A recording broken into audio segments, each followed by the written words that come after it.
En el sofocante verano de 1847, los muros de la hacienda San Rafael presenciaron el lento desvanecer de la inocencia. Un niño, el más pequeño de la familia, sucumbió a una enfermedad que ningún médico supo identificar, una dolencia que devoró su vitalidad en pocos días. Sus ojos, antes llenos de la luz de la infancia, se apagaron lentamente, sin explicación, sin remedio. Pero esa muerte no fue un incidente aislado. Fue el primer eco de una sinfonía de lamentos, de un misterio que se tejió entre las paredes de piedra caliza, bajo el sol implacable de Oaxaca. Algunos dicen que la tierra misma reclamaba su precio, otros, que una sombra más personal y metódica se cernía sobre la opulenta hacienda. Antes de adentrarnos en la oscuridad de esta historia, me gustaría saber, ¿desde dónde nos acompañan hoy? Déjanos tu respuesta en los comentarios. Adéntrense con nosotros en las sombras de la servidumbre.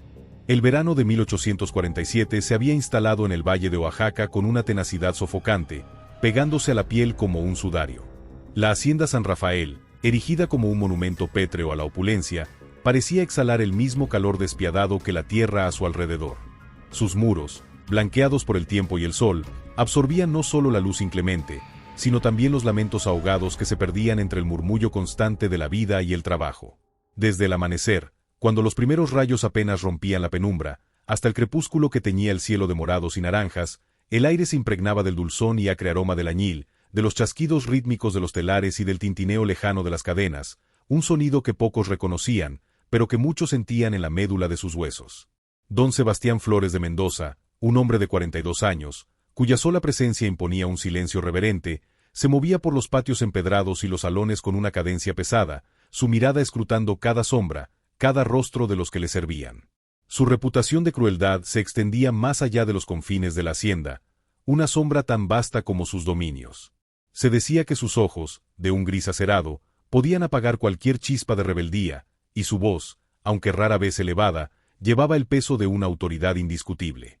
Los esclavizados, hombres y mujeres por igual, se encorvaban en los campos, sus cuerpos cubiertos de polvo y sudor, el ritmo de su labor marcado por el látigo invisible del capataz y la mirada omnipresente del patrón.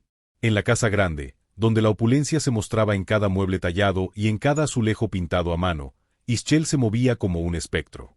28 años, indígena zapoteca, su figura delgada se deslizaba por los corredores, sus pasos tan suaves que apenas alteraban el polvo suspendido en el aire. Su rostro, marcado por finas cicatrices casi imperceptibles en su pómulo izquierdo, contaba una historia que ella nunca pronunciaba. Una de esas cicatrices, un trazo blanquecino cerca de su ojo, era el vestigio de un incidente durante una de las expediciones de reclutamiento que don Sebastián financiaba con fervor. De aquellos días, Ischel recordaba el olor a caballo mojado, el terror en los ojos de su madre, el grito desgarrado de su hermana menor al ser arrebatada de sus brazos. Arrastrada a la hacienda siendo apenas una niña, aprendió la lengua de sus captores, no por deseo, sino por necesidad. Aprendió a preparar los guisos elaborados que adornaban la mesa de los patrones, a servir el pulque y el mezcal sin derramar una gota, a anticipar cada necesidad antes de que fuera verbalizada. Su existencia se convirtió en una danza silenciosa de obediencia, una sombra entre otras sombras. Pero bajo la superficie de su aparente sumisión, en las profundidades de su ser, un fuego oscuro ardía. 3 años antes, la hacienda fue testigo de un suceso que, aunque silenciado por el miedo y la indiferencia, se grabó a fuego en la memoria de Ischel. Había dado a luz a una niña. La criatura, diminuta y frágil, apenas un aliento, había llegado al mundo en la oscuridad de su pequeño cuarto de servicio, sin más ayuda que la de otra esclava. El pequeño cuerpo, envuelto en un lienzo de algodón tosco, era tan delicado que su piel casi transparente dejaba ver la red de venas bajo ella. Ischel la observó durante 5 días y 5 noches, sus ojos fijos en el suave movimiento de su pecho, un vaivén apenas perceptible. Las otras mujeres la vieron mecer a la niña, su rostro una máscara de agotamiento y esperanza. Pero la debilidad de la criatura era incontenible. Al 5.º día, bajo el velo de la noche, la niña exhaló su último suspiro en los brazos de Ischel. El llanto, que se formó en la garganta de la joven madre, fue ahogado por el miedo a la represión, por la certeza de que su dolor no importaba. Un capataz se llevó el pequeño cuerpo, sin una palabra, sin un gesto de compasión. Ischel no tuvo permitido ni siquiera excavar una pequeña tumba, ni una lágrima pública fue tolerada. Su pena se convirtió en una losa, un odio profundo y silencioso que se instaló en su corazón, quemando más fuerte que cualquier llama. Los primeros meses de 1847 trajeron un cambio abrupto a la rutina de la casa grande. Doña Mercedes, la esposa de don Sebastián, fue repentinamente consumida por una fiebre tifoidea. Su enfermedad fue rápida y brutal. Los gritos de su delirio resonaron por los pasillos durante noches enteras. Los lamentos de las sirvientas que la cuidaban se escuchaban amortiguados. El médico de Oaxaca, el doctor Eugenio Salazar, visitó la hacienda varias veces, sus pasos resonando con urgencia por las escaleras. Se le vio entrar y salir de la habitación de doña Mercedes con el ceño fruncido, sus medicinas inútiles contra la virulencia del mal. Finalmente, una mañana, el silencio se apoderó del aposento principal. La partida de doña Mercedes dejó un vacío palpable, un desamparo en los corredores. Sus 4 hijos quedaron sin el cuidado maternal al que estaban acostumbrados. Rodrigo, el primogénito, con 16 años, ya mostraba en su postura erguida y en la dureza de su mirada, un reflejo inconfundible del temple paterno. Se le vio caminar con pasos más firmes, su voz adquiriendo un tono de mando. Las gemelas Isabel y Catalina, de 12 años, se movían con la cautela de gacelas asustadas, susurrando entre ellas, sus manos entrelazadas, como si buscaran consuelo en la cercanía de la otra. Sus ojos, antes llenos de la curiosidad infantil, ahora observaban el mundo con una mezcla de miedo y tristeza. Miguel, el menor, de apenas 7, aún conservaba en sus gestos y en la vivacidad de sus ojos la inocencia que la dureza de la hacienda, inevitablemente, erosionaría. Se le veía deambular por los jardines, sus hombros pequeños encorvados, a menudo llamando a su madre en voz baja.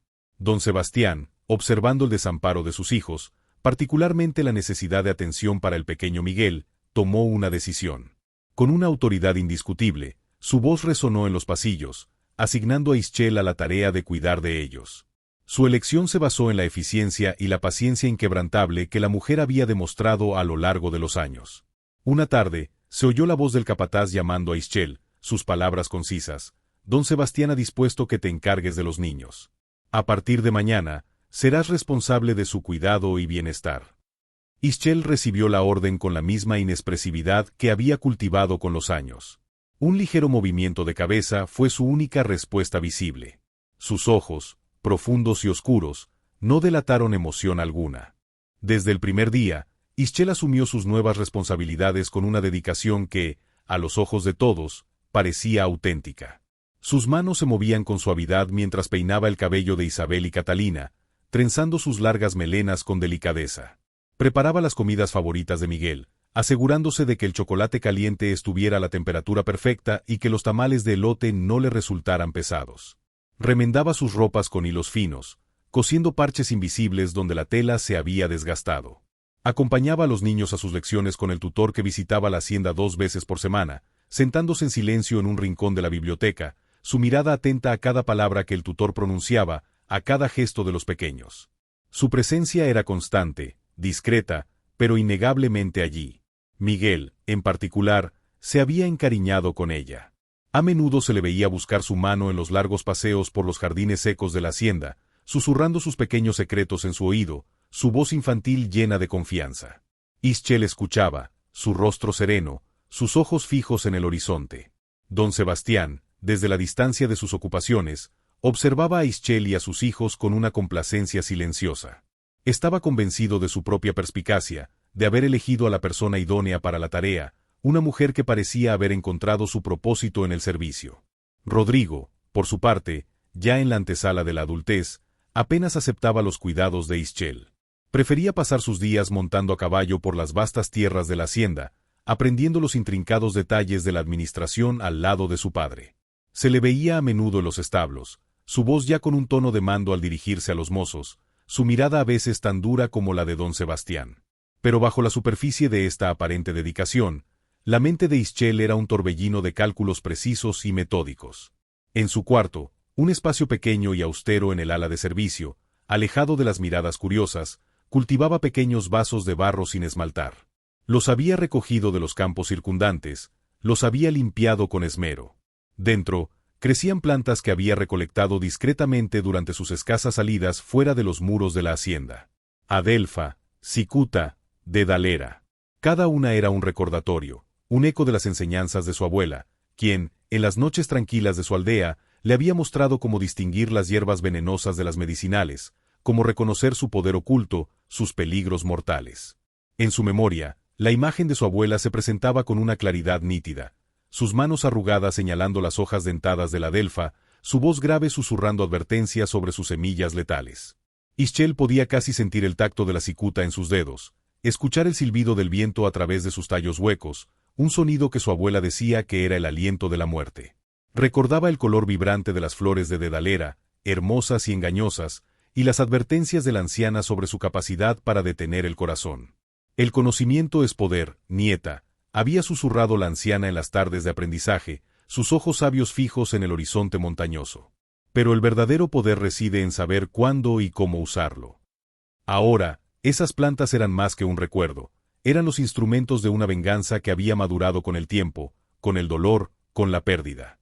Cada mañana, antes de que el sol alcanzara su cenit, y al caer la tarde, cuando las sombras se alargaban, Ischel regresaba a su cuarto. Con una paciencia metódica, similar a la que mostraba con los niños, regaba las plantas. Sus dedos, que minutos antes habían abotonado las camisas de los pequeños flores de Mendoza, ahora se deslizaban con una delicadeza casi reverente sobre las hojas verdes.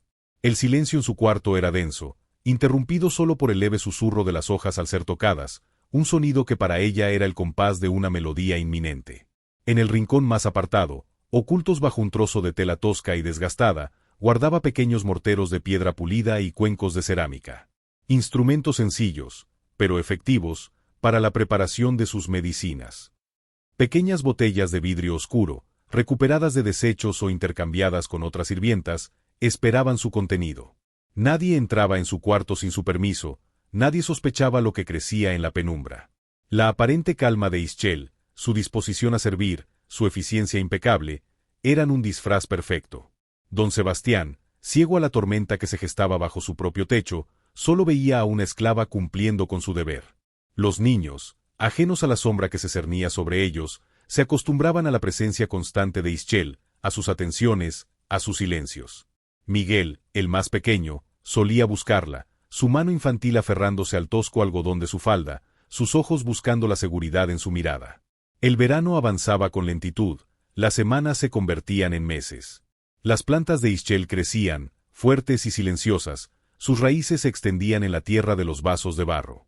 La hacienda San Rafael, monumento a la riqueza y al sufrimiento, continuaba su implacable ritmo, ajena a los secretos que germinaban en uno de sus pequeños cuartos. Nadie, entre los muros de cal y canto, sospechaba que una jardinera silenciosa cultivaba algo mucho más letal que el añil, cultivaba el florecimiento de una venganza. En la quietud de las noches de Oaxaca, el viento que se colaba por la rendija de la ventana de Ischel parecía susurrar el nombre de cada una de aquellas plantas, como un presagio. El otoño de 1847 trajo consigo una brisa más fresca al valle de Oaxaca, un breve respiro del calor sofocante del verano, pero en la hacienda San Rafael, el aire seguía cargado con la pesadez de una existencia inmutable. Los días se sucedían con la precisión de un reloj antiguo, el canto del gallo al amanecer, el arrullo de las palomas en los patios empedrados, el constante murmullo de la labor en los campos de añil. Ischel, con la discreción que la caracterizaba, se había convertido en un pilar silencioso en el cuidado de los hijos de don Sebastián. Sus movimientos eran suaves, apenas perceptibles, como si su figura estuviera acostumbrada a mezclarse con las sombras de los corredores y los salones. Don Sebastián, absorbido por las exigencias de sus vastas tierras y la implacable supervisión de la producción, había delegado por completo el bienestar de los niños, satisfecho con la aparente armonía que había regresado a su hogar tras la abrupta muerte de doña Mercedes. Miguel, el menor de los Flores de Mendoza, un niño de apenas 7 años, poseía una curiosidad inagotable y una capacidad para el afecto que la dureza de su entorno aún no había logrado marchitar. Sus ojos, grandes y de un color café intenso, solían seguir a Ischel por donde quiera que fuera, como si en su presencia encontrara un refugio, un eco de la calidez materna que había perdido. La llamaba con una voz suave y melodiosa, buscaba su mano cuando caminaban por los jardines secos y polvorientos, y a menudo se sentaba a sus pies mientras ella cosía un botón desprendido o preparaba alguna infusión en la cocina. Ischel le respondía con una paciencia inquebrantable, su rostro como una máscara de quietud, sus gestos precisos y delicados. Le preparaba su chocolate caliente matutino, un ritual que Miguel esperaba con ansia, y le contaba historias cortas sobre los animales del campo, susurrándolas en un tono apenas audible, mientras le ayudaba con sus lecciones de números y letras. La confianza del niño en Ischel era absoluta, una inocencia que la mujer observaba con una calma que nadie lograba descifrar. Una tarde, mientras el sol comenzaba su lento descenso tiñendo el cielo de tonos anaranjados, Miguel, quien había pasado la mañana correteando por el patio central de la hacienda, se acercó a Ischel. Ella se encontraba en la cocina, preparando algunas frutas frescas para la merienda. El niño se llevó una mano al abdomen, con el ceño ligeramente fruncido. Se quejó de un dolor en el estómago, una punzada leve, no más intensa que las que a veces sentía después de comer demasiado membrillo o alguna fruta silvestre. Ischel lo escuchó con una atención particular. Sus ojos, acostumbrados a una observación minuciosa, se posaron en el ligero rubor que comenzaba a teñir las mejillas del niño. Con un gesto de aparente preocupación, su mano se dirigió a una pequeña jarra de barro cocido que contenía un líquido oscuro y denso. «Esto te ayudará, pequeño», susurró, su voz apenas audible por encima del siseo del fuego. «Es una infusión de hierbas para calmar el malestar. Mi abuela me enseñó a prepararla». El té, de un color terroso y con un aroma dulzón que enmascaraba cualquier otro olor, fue aceptado por Miguel sin reparos. Lo bebió despacio, confiado en la mujer que siempre lo cuidaba. Nadie más en la cocina, donde otras sirvientas trabajaban en sus tareas habituales, prestó atención al momento. Era un gesto cotidiano de cuidado, uno más entre tantos. Horas más tarde, cuando la hacienda se sumergía en la penumbra de la noche, los síntomas comenzaron a manifestarse con una virulencia inesperada. Lo que había iniciado como un malestar estomacal simple se intensificó con una rapidez aterradora. Miguel no pudo retener la cena, los vómitos se hicieron violentos, incontrolables, convulsivos. Su cuerpo pequeño se retorcía en la cama, empapado en sudor frío, mientras la fiebre subía con una velocidad alarmante. Sus gritos, agudos y desgarradores, resonaron por los corredores del ala familiar, alertando a los demás habitantes de la casa. Don Sebastián, al ser informado por la capataz, acudió de inmediato a la habitación de su hijo. Encontró al niño pálido, tembloroso, su respiración superficial y agitada. Su voz, que normalmente era firme, se volvió ronca al ordenar que se enviara un jinete sin demora a Oaxaca para traer al doctor Eugenio Salazar. El galope del caballo resonó en la noche, llevando la urgencia de la enfermedad. El médico llegó al amanecer del día siguiente, su rostro demacrado por el largo viaje nocturno bajo la luz incierta de la luna. Examinó a Miguel con una meticulosidad profesional, palpando su abdomen, escuchando su pecho con un estetoscopio de madera, observando sus ojos vidriosos y febriles. Ischel, presente en la habitación, permanecía en un rincón, observando cada movimiento del médico, cada expresión de don Sebastián. Sus manos, inusualmente quietas, se mantenían entrelazadas frente a ella, su semblante inalterable. Después de una hora de examen y de escuchar el relato detallado y cuidadosamente elaborado de Ischel sobre los síntomas iniciales y el curso de la enfermedad, el doctor Salazar emitió su diagnóstico: una indigestión común, don Sebastián, dijo con un tono que intentaba ser tranquilizador, aunque su ceño fruncido delataba una ligera duda. Recomendó reposo absoluto, caldos ligeros y una infusión de hierbas digestivas. Don Sebastián, visiblemente preocupado, pero aliviado de tener un diagnóstico, aceptó la explicación.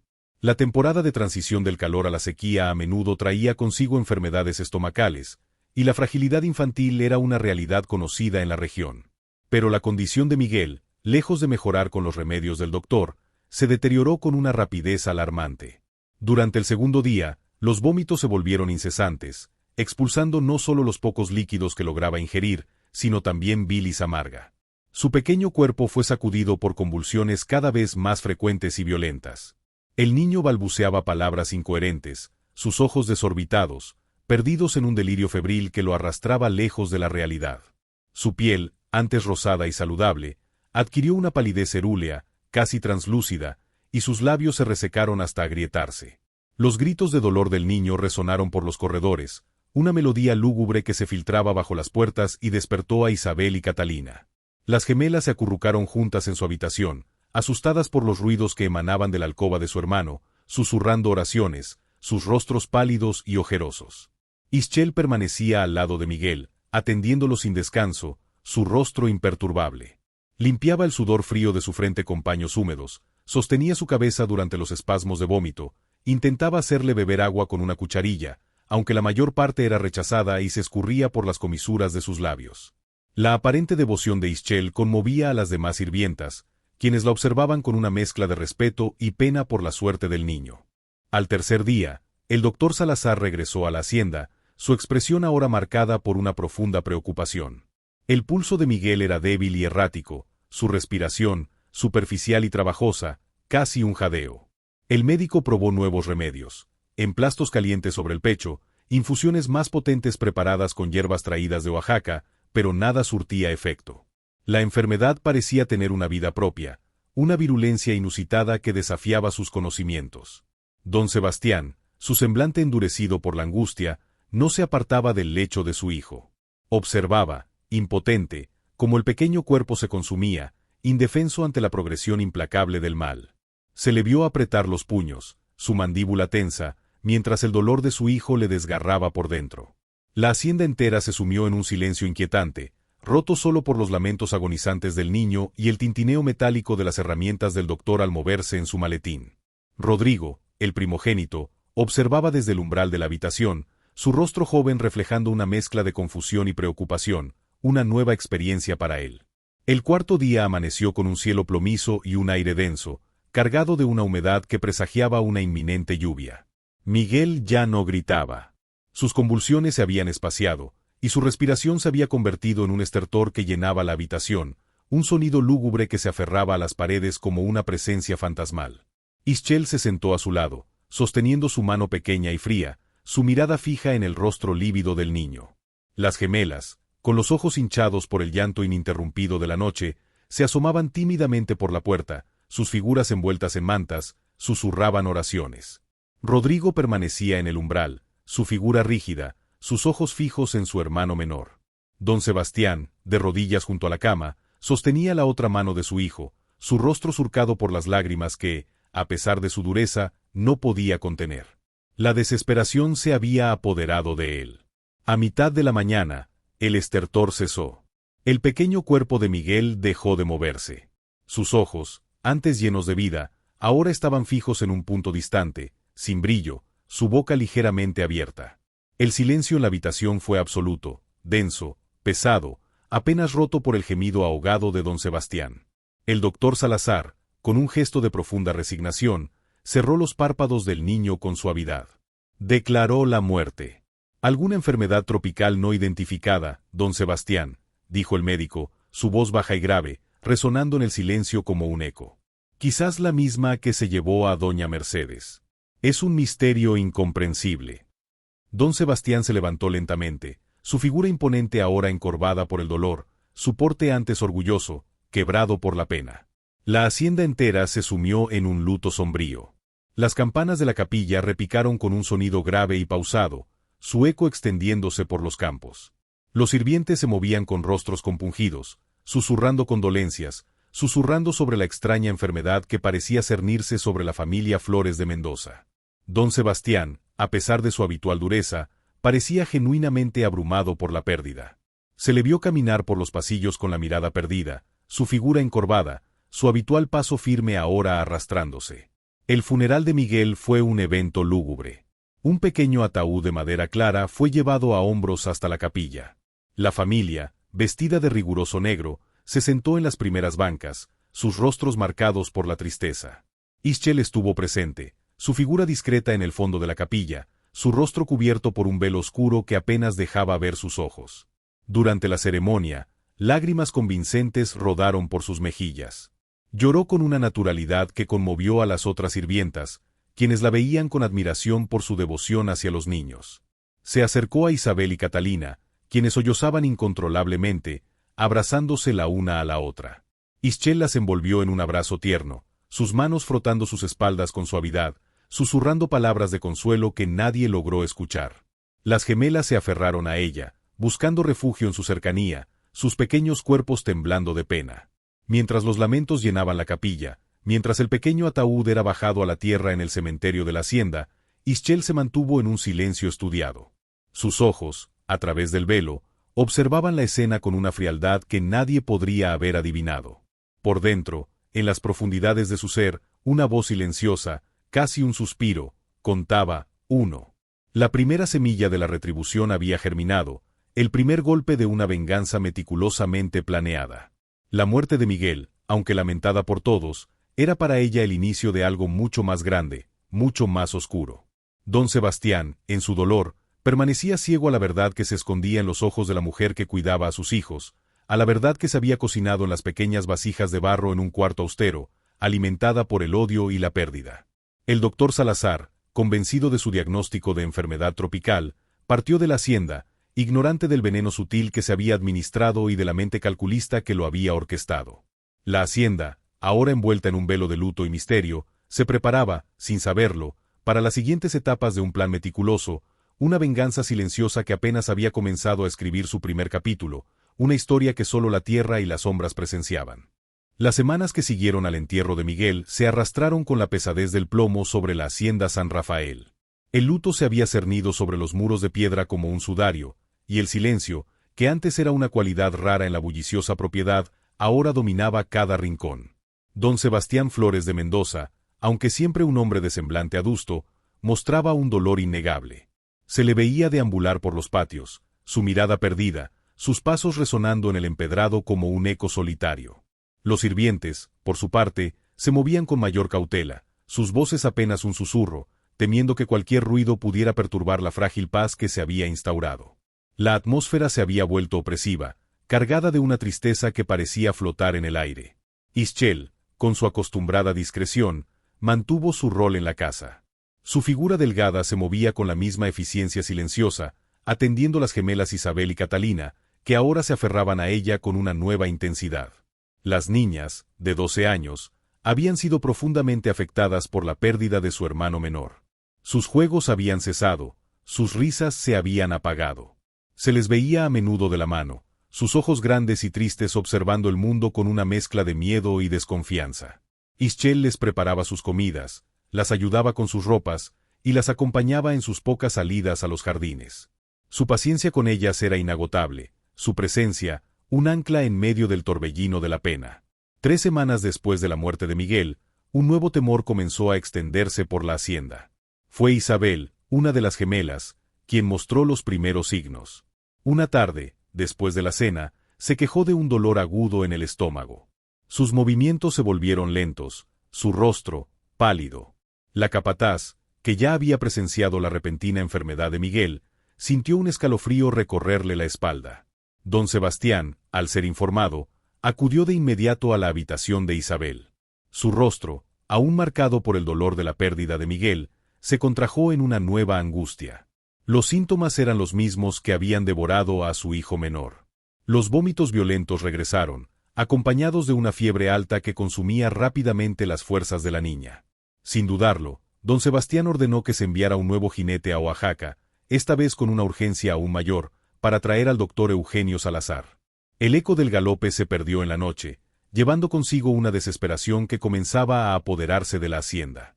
El doctor Salazar llegó al día siguiente, su rostro ahora surcado por líneas de una preocupación más profunda que la anterior. Examinó a Isabel, sus movimientos eran rápidos, casi febriles, su voz teñida de una frustración palpable.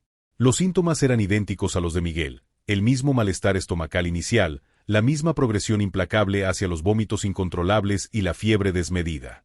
El médico probó todos los remedios que conocía, administrando infusiones, aplicando emplastos y fomentos, pero nada surtió efecto. La enfermedad de Isabel parecía resistirse a cualquier tratamiento, como si una fuerza invisible la impulsara. Ischel, siempre presente, se movía entre la cama de la niña y la mesa donde el médico preparaba sus pociones. Su rostro permanecía inmutable, su mirada serena, como si la tragedia que se desarrollaba ante sus ojos no la afectara más allá de su deber. Sostenía la cabeza de Isabel durante los espasmos de vómito, le ofrecía agua, limpiaba el sudor de su frente. Las demás sirvientas, al verla, hablaban en susurros sobre su fortaleza. El segundo día trajo consigo convulsiones que sacudían el pequeño cuerpo de Isabel con una fuerza alarmante. La niña balbuceaba incoherencias, sus ojos vidriosos, perdidos en el delirio. Su piel se volvió fría y húmeda al tacto, sus labios, agrietados y resecos. Catalina, la gemela, no se apartaba de la puerta de la habitación de su hermana, su rostro pálido, sus ojos hinchados de tanto llorar. Se le veía acurrucada en un rincón, con la mirada fija en el umbral, temiendo lo inevitable. Rodrigo, el primogénito, observaba desde la distancia, su rostro de 16 años marcado por una mezcla de horror y confusión. Don Sebastián, al borde de la desesperación, no abandonaba el lecho de Isabel. Observaba cómo su hija se consumía ante sus ojos, indefenso, su ira y su dolor acumulándose en un nudo en su garganta. La hacienda entera se sumió en un silencio de terror, roto solo por los gemidos de la niña y las voces bajas y ansiosas de los que la atendían. Durante 6 días, Isabel luchó contra la enfermedad, su pequeño cuerpo librando una batalla perdida. Las luces de la hacienda se mantuvieron encendidas durante noches enteras, como faros de una esperanza menguante. El doctor Salazar, con cada visita, mostraba una mayor desesperación, sus medicinas ineficaces contra una dolencia que no podía comprender. Finalmente, al amanecer del 6º día, Isabel exhaló su último aliento. Su cuerpo, demacrado y exhausto, dejó de moverse. Sus ojos, que habían visto tanto miedo en sus últimas horas, quedaron fijos en el techo. Don Sebastián, de rodillas junto a la cama, lanzó un grito ahogado que resonó por toda la casa. La agonía de su hija había llegado a su fin, pero para él era el comienzo de una nueva y más profunda locura. El médico cerró los párpados de la niña con un gesto de profunda tristeza. «Es lo mismo, don Sebastián», se oyó decir al doctor, su voz apenas un susurro. «Un misterio. Idéntica a la muerte de Miguel». La muerte de Isabel sumió a don Sebastián en un abismo de dolor y paranoia. Su mente, ya quebrada por la pérdida de Miguel, se hundió en un laberinto de preguntas sin respuesta. No aceptaba la explicación del doctor. Exigió que se investigara la causa, que se trajeran especialistas de la Ciudad de México si fuera necesario. Su voz, que antes había sido de autoridad, ahora era un grito de desesperación. Recorría la hacienda con pasos erráticos, su mirada desconfiada, escudriñando a cada sirviente, a cada esclavo. La hacienda, que antes era un lugar de labor, se convirtió en un escenario de lamentos y sospechas. En medio de este caos, Ischel permanecía como la única constante, la única fuente de consuelo para la pequeña Catalina. La niña, la única gemela sobreviviente, estaba aterrorizada. Se le veía con frecuencia abrazada a Ischel, sus pequeñas manos aferrándose a su falda, sus ojos llenos de un miedo ancestral. Ischel intensificó sus manipulaciones con una astucia que nadie podía sospechar. Le preparaba chas calmantes con hierbas aromáticas, que Catalina aceptaba con la confianza que había depositado en ella. No eran las mismas dosis letales que había usado con Miguel e Isabel, sino una preparación más sutil, una que adormecía los sentidos, que debilitaba el cuerpo sin causar síntomas alarmantes de inmediato. Pero los métodos de Ischel se volvieron más elaborados, más discretos. Comenzó a dejar flores perfumadas en el cuarto de Catalina, ramos de jazmines y azahares recogidos de los jardines de la hacienda. Catalina, en su inocencia, solía acercar las flores a su nariz, inhalando su dulce aroma antes de dormir.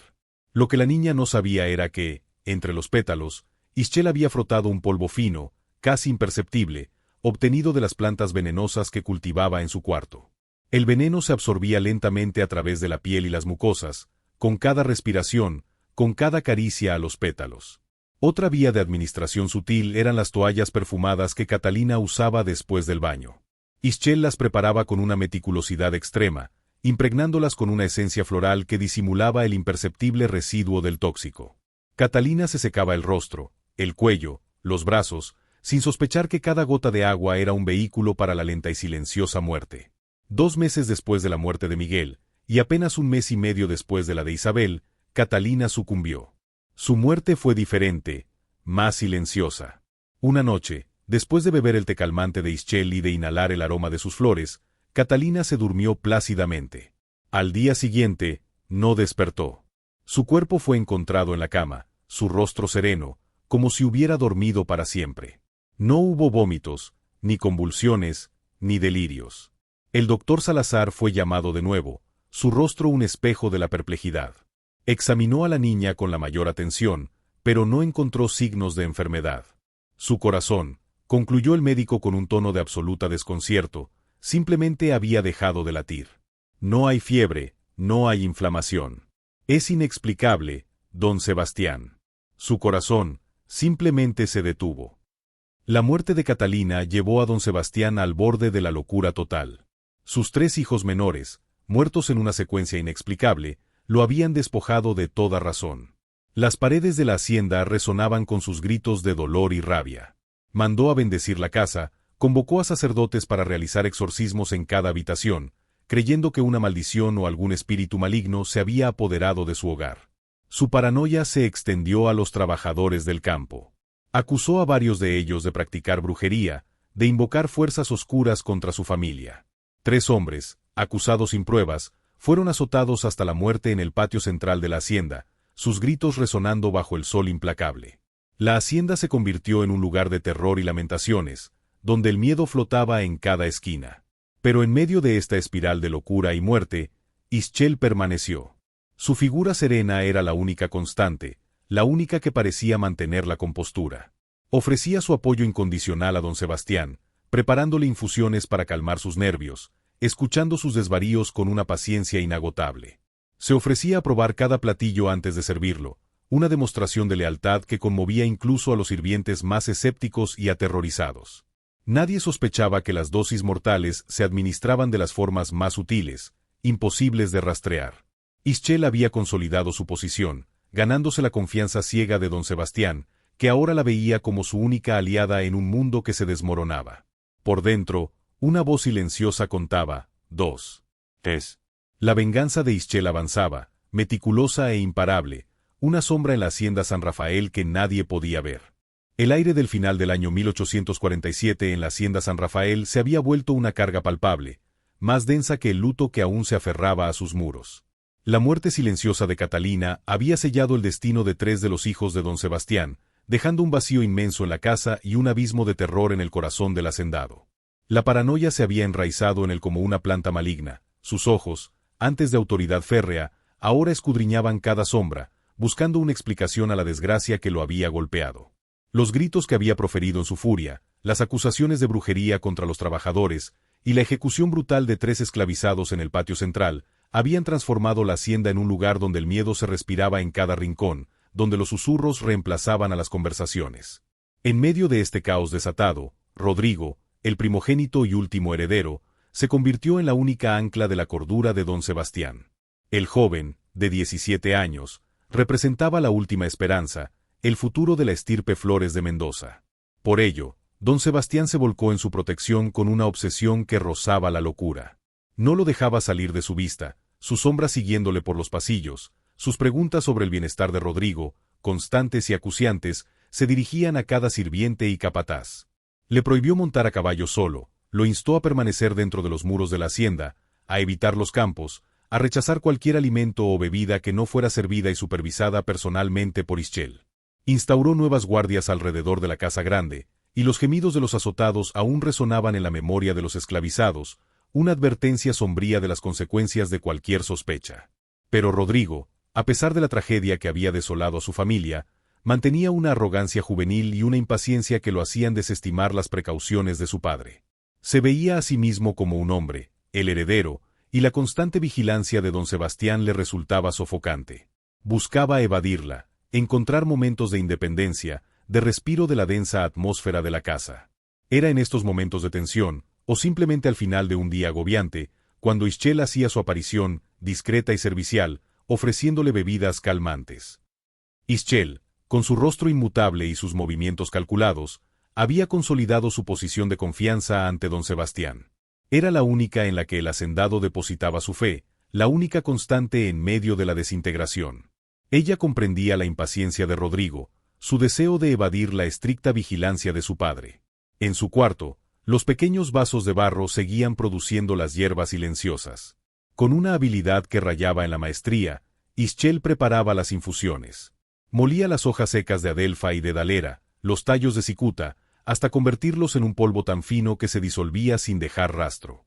Sus manos, que antes habían atendido a los pequeños Miguel e Isabel, ahora medían las dosis con una precisión escalofriante, calculando el efecto gradual, la debilidad progresiva.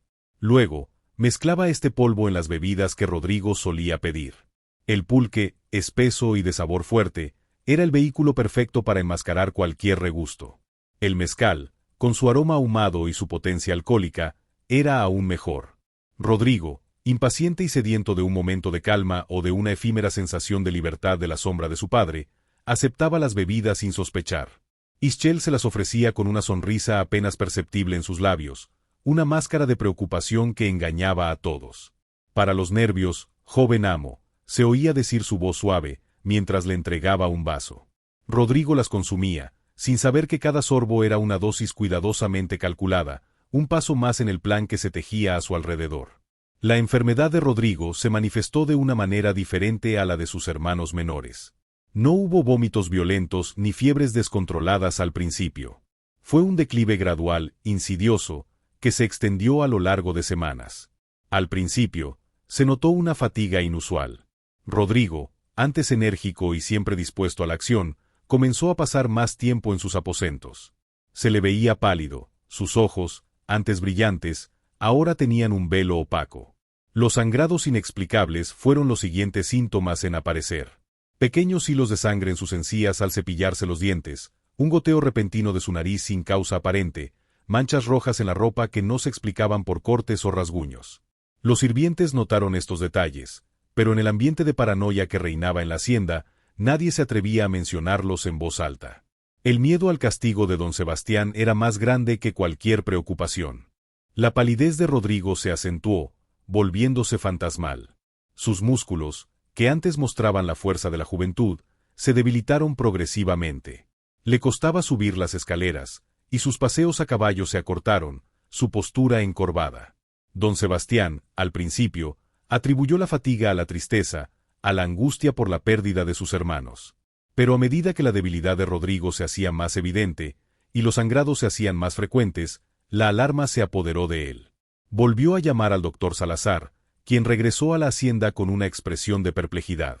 El doctor Salazar examinó a Rodrigo con detenimiento, su ceño fruncido. La ausencia de los síntomas agudos de Miguel e Isabel lo desconcertaba. Los sangrados eran preocupantes, la palidez, extrema. El médico probó distintos tratamientos, infusiones para fortalecer la sangre, tónicos para el vigor, pero nada funcionaba. Rodrigo seguía languideciendo, su cuerpo joven consumiéndose día tras día. Don Sebastián, desesperado, comenzó a gastar una fortuna en traer médicos de toda la región de Oaxaca, incluso de la Ciudad de México. Los carruajes con galenos y sus asistentes se sucedían en la hacienda, cada uno con un diagnóstico diferente, cada uno con un remedio inútil. Hablaban de aires malignos, de desequilibrios en los humores, de males de la sangre que desafiaban la ciencia. Los honorarios eran exorbitantes, pero don Sebastián no reparaba en gastos, su única obsesión era salvar a su último hijo. Durante semanas, Rodrigo se debatió entre la vida y una muerte lenta. La hacienda se convirtió en un desfile constante de médicos y charlatanes, sus voces llenando los salones con teorías y promesas vacías. Don Sebastián, flaco y ojeroso, era una sombra de sí mismo. Su porte antes orgulloso se había encorvado por la angustia. Se le veía sentado al lado del lecho de Rodrigo, su mano aferrada a la de su hijo, su mirada suplicante clavada en el rostro cada vez más demacrado del joven. Rodrigo, por su parte, ya no se quejaba. Apenas hablaba, su voz se había convertido en un susurro apenas audible.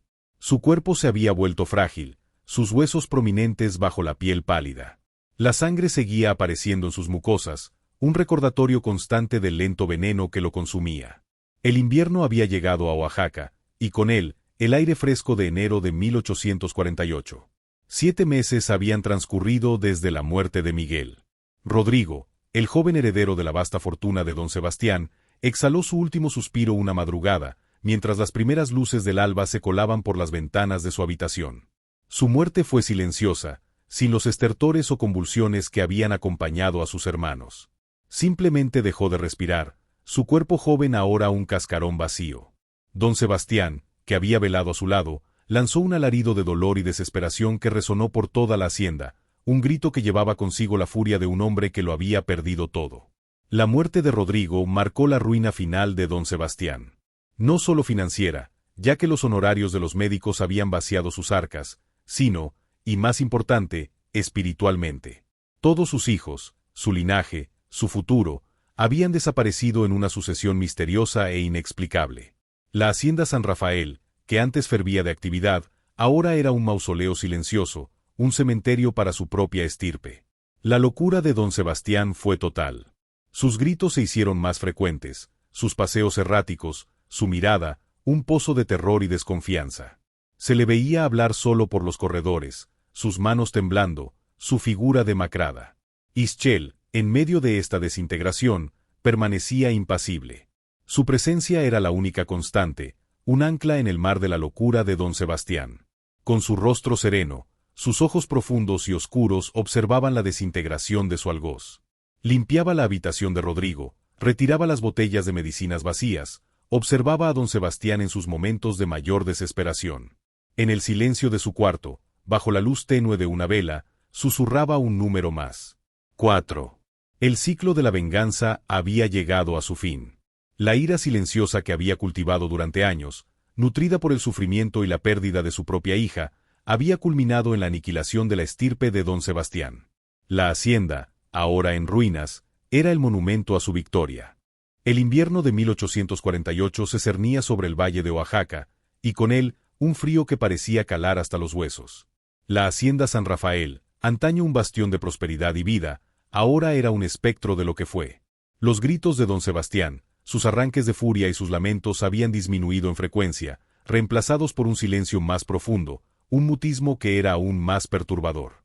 Deambulaba por los corredores vacíos, su figura imponente reducida a una sombra encorvada, su mirada vidriosa y perdida en el vasto horizonte. Las habitaciones de sus hijos, ahora despojadas de sus pertenencias, eran cámaras silenciosas, testigos mudos de una tragedia incomprensible. Mientras el hacendado se hundía en su propia locura, en la ciudad de Oaxaca, el doctor Eugenio Salazar, un hombre de ciencia y observación minuciosa, se hallaba sumergido en su estudio. Las velas parpadeaban, proyectando sombras danzantes sobre los estantes repletos de volúmenes de medicina y herbarios. Durante semanas, la perplejidad por las muertes en San Rafael lo había carcomido. Había regresado a su hogar con la frustración de un hombre que ha fracasado en su oficio. Una noche, incapaz de conciliar el sueño, decidió revisar sus registros, sus cuadernos de notas de cada visita a la hacienda. Las páginas, amarillentas y surcadas por su caligrafía precisa, detallaban los síntomas de Miguel: vómitos violentos, convulsiones, delirio. Luego, los de Isabel, idénticos, con una progresión implacable. La muerte de Catalina, sin síntomas agudos, un corazón que simplemente se detuvo. Y finalmente, Rodrigo, debilidad progresiva, sangrados inexplicables, palidez fantasmal. El doctor Salazar trazó líneas en sus notas, comparando fechas, la evolución de los males. Al principio, buscaba un patrón en las enfermedades, una lógica médica. Pero al repasar sus propias anotaciones sobre los remedios que había administrado, sobre los síntomas que se resistían a cualquier tratamiento, un escalofrío le recorrió la espalda. Dejó la pluma a un lado. Las enfermedades eran diferentes en su manifestación, pero había una conexión sutil que había pasado desapercibida. Los síntomas, aunque variados, presentaban características consistentes con la acción de toxinas vegetales. Algunas plantas, recordaba de antiguos tratados, podían causar vómitos y convulsiones, otras, un paro cardíaco silencioso, y algunas más, una lenta y progresiva hemorragia interna. Pero lo más importante, lo que se reveló como un hilo oscuro que unía cada fatalidad, era la figura constante de Ischel. Ella había estado presente en cada inicio de la enfermedad, en cada momento de crisis, en cada uno de los últimos suspiros de los niños Flores de Mendoza. Ella había administrado los tés calmantes a Miguel e Isabel, había preparado las flores para Catalina, había servido el pulque y el mezcal a Rodrigo. El doctor Salazar recordó su rostro sereno, sus manos delicadas, su aparente devoción. La imagen se formó en su mente con una claridad aterradora. No era una enfermedad, sino una mano metódica y fría. Con la certeza de su descubrimiento, el doctor Salazar regresó a la hacienda San Rafael al día siguiente, no como médico, sino como un mensajero de una verdad brutal. Lo acompañaban dos alguaciles de Oaxaca, sus rostros impávidos bajo el sol de la mañana. Don Sebastián fue convocado a su estudio. La habitación, con sus pesados muebles y cuadros religiosos, estaba inmersa en un silencio cargado. Don Sebastián, demacrado y con el cabello revuelto, ocupó su asiento detrás del escritorio, sus ojos hundidos fijos en los recién llegados. El doctor Salazar colocó sus cuadernos de notas sobre la madera pulida, sus manos firmes. Explicó, con una voz medida, el patrón que había descubierto, la consistencia de los síntomas con envenenamiento por plantas, y la presencia constante de Ischel en todos los casos. Al terminar su exposición, su mirada se posó en don Sebastián, quien escuchaba con una incredulidad inicial que pronto se transformó en una furia contenida. La capataz de la casa fue quien llevó a Ischel al estudio. La mujer entró con la misma calma que la caracterizaba, sus pasos silenciosos sobre las losas frías. Vestía su ropa de faena, su cabello oscuro recogido en una trenza. Se detuvo frente al escritorio, su mirada serena encontrándose con la de don Sebastián y las autoridades. El doctor Salazar le formuló la pregunta, su voz grave: «Ischel, ¿administraste tú alguna sustancia a los niños?». Ischel no negó. Su rostro permaneció inmutable. Sus ojos, profundos y oscuros, no mostraron ni un atisbo de miedo o remordimiento. Con una calma aterradora, una voz tan baja que apenas se oía, comenzó a confesar. Describió cada etapa de su plan. Relató cómo había cultivado las plantas en su cuarto, la adelfa, la cicuta, la dedalera. Detalló las dosis que había preparado, la forma en que había molido las hierbas hasta convertirlas en un polvo fino e imperceptible. Habló de Miguel, del té que le había ofrecido para su malestar estomacal, de cómo había observado su lenta agonía. Continuó con Isabel, con los mismos tés, con la misma fachada de preocupación. Luego, con Catalina, la gemela. Explicó cómo había impregnado las flores perfumadas con el veneno, cómo había frotado los tóxicos en las toallas de baño de la niña, causando una muerte silenciosa y sin dolor aparente. Y finalmente, Rodrigo. Describió cómo había enmascarado las dosis en el pulque y el mezcal, cómo había observado su lento y gradual declive, los sangrados inexplicables, la palidez fantasmal. Mencionó las lágrimas convincentes derramadas en los funerales, el consuelo ofrecido a las gemelas, la lealtad aparente a don Sebastián. Cada palabra, dicha con una frialdad desapasionada, resonó en la habitación, pintando un cuadro de horror y cálculo. El clímax de la confesión llegó cuando Ischel, sus ojos fijos en don Sebastián, reveló el porqué. Su voz, aunque baja, adquirió una intensidad que cortó el aire. Narró la historia de su hija muerta, la bebé que había vivido apenas 5 días, concebida en la violencia perpetrada por el propio don Sebastián una noche de ebriedad. Describió el dolor de su pérdida, la prohibición de siquiera enterrarla, los años de esclavitud y humillación, el yugo de una vida sin valor. Sus palabras no fueron un lamento, sino una declaración de una venganza cumplida. Don Sebastián, al escuchar la verdad, palideció. Un temblor recorrió su cuerpo. La memoria de aquella noche, de la que quizás solo tenía fragmentos borrosos, se abatió sobre él con la fuerza de un rayo. La indignación, el terror y la culpa se entremezclaron en su rostro. Los alguaciles, que habían escuchado en silencio, intercambiaron miradas de asombro y horror. Don Sebastián no esperó el juicio formal. Su rostro, desfigurado por una mezcla de ira, dolor y un horror recién descubierto, se levantó del asiento. Un rugido escapó de su garganta.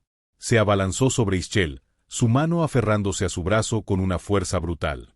Los alguaciles intentaron intervenir, sus manos sobre las empuñaduras de sus pistolas, pero la furia desatada de don Sebastián era imparable. La arrastró fuera del estudio, por los corredores, hasta el patio central de la hacienda. Los sirvientes, atraídos por los gritos, se agolparon en los umbrales, sus rostros pálidos, sus ojos asustados.